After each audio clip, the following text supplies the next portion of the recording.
Tired of printing, signing, and scanning documents? Let's ditch the paper and learn how to easily sign a DocuSign document in just a few simple steps. First, check your email inbox for a message from DocuSign. The sender's name might be the person requesting your signature, or DocuSign directly.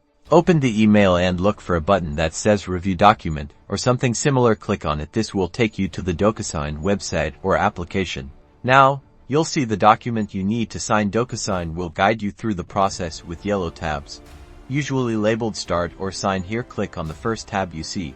A window will pop up asking you to adopt a signature. You'll usually have a few pre-generated signature styles to choose from, or the option to draw your own. Select a style that you like. Once you've chosen your signature, click the Adopt and Sign button. This will save your signature and apply it to the document in the designated spot. Continue clicking on each yellow sign or initial tab throughout the document. This will apply your signature or initials to each required field. Once you've completed all the required fields, you'll see a Finish button at the top right corner of the document. Click it. And that's it.